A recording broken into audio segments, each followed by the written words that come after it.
In this video, I'm going to be showing you guys a system that you can use in order to lock down your settlements in the case of an attack. This takes advantage of logic gates, but it's not quite as straightforward as you would think it would be, so that's why I'm making this video. So a few disclaimers that this really only works if you have a settlement that's completely walled off. As you can see, this isn't, but just, pretend it would be. Or any other settlement that you want to do it in, you have to wall it off, because even if this gate closes, you don't have walls, they're just going to go around it. Also, this system really works the best in survival mode, because if you fast travel to the settlement to defend it, it's going to simulate the attack, and they're going to be able to teleport through your gate regardless of whether it was closed in time or not. So, obviously you want to start things off with a powered door. You can use any kind. I'm just going to use these ones because I think they look better. And you want to block off your main gate. So now the trick is we want this door to be open by default, but only closed in the case of an attack. So we're going to use a siren, which normally is used to alert your settlers of an attack and just has them pull out their guns and stuff. But you can also use it to have a power signal. So you find it in resources, miscellaneous, and then siren.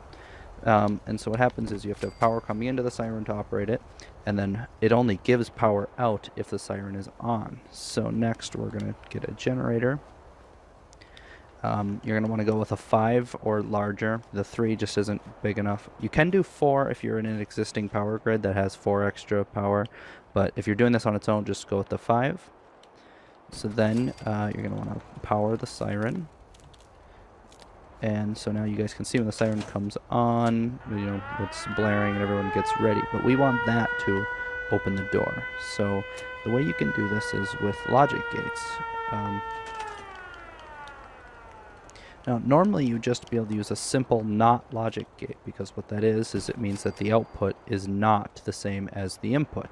So normally we have a low output from the siren, which would be our input, so we'd want a high output to the door. But of course that would mean that this output should be on already, which would mean that you could use these as generators. So Bethesda decided to kind of make that not a glitch that you could exploit by having these things only turn on when their input comes from another logic gate.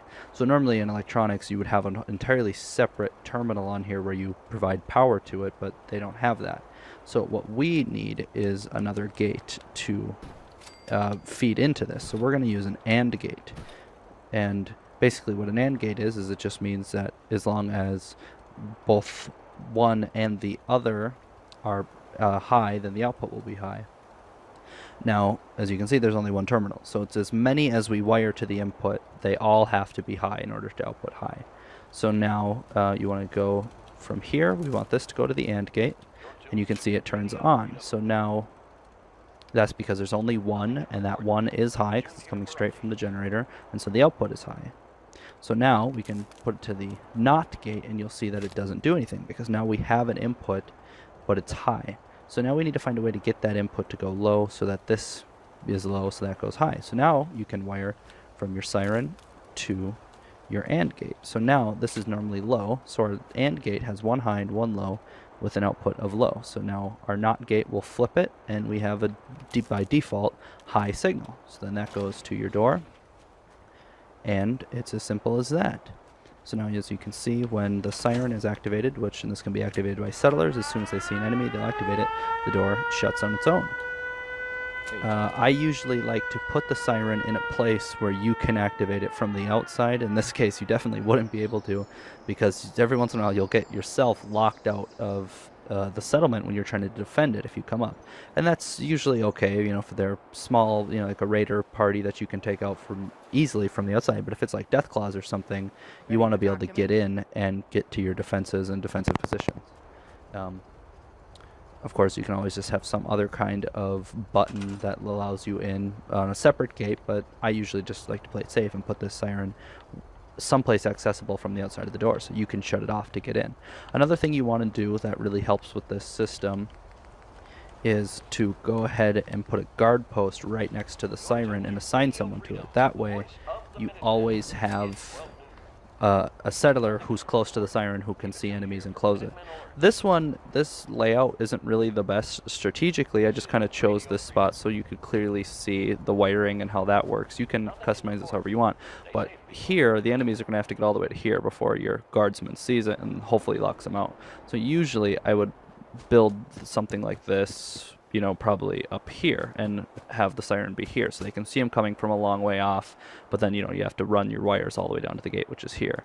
Another useful tactic you can use with this is to see, I could have put this door out here, but then, you know, they're just locked out of the settlement. If you put them in here, put your locking gate back a little bit and leave a little area for the enemies to collect, you can make this a really nice little kill zone and put some turrets in here, or really anywhere. So I usually use a 2-gate system and have the second one be locked electronically by the siren, and have the first one just be, you know, a gate or any kind of normal door.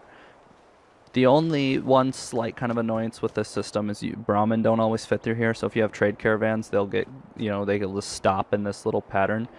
And also, once the door locks, attacking enemies, their pathfinding kind of goes crazy because they don't know how to get into the fort. So then they just might kind of run around and be in random places, but that really doesn't matter as long as your fort is, or your settlement is completely walled off. In this case, they can come from all different directions. I think there's 2 of the spawns are over there, and I think there's 1 over here. So in that case, you'd want to make sure that if you do decide to wall off this entire part of the castle without a gate, to make sure you have plenty of turrets over here to take them out, because other than that, the attack is going to last forever as they wander all around the castle trying to find a way in. Sure. In case some of you noticed, I am actually using quite a few mods, but I can assure you that none of them have anything to do with this system, so it's really nothing to worry about. As you can see, we now have a settler who is guarding this post within reach of the siren to activate it at a moment's notice. If you guys have any questions about this system, you feel free to leave some comments below. Of course, this can be done with a lot of different types of logic gates. The combinations can be different, but I think this is the simplest one for people to understand. But if you guys have other ideas on how you think the system could work, maybe easier, make sure to leave some comments or a link to a video showing me. But thank you guys very much for watching.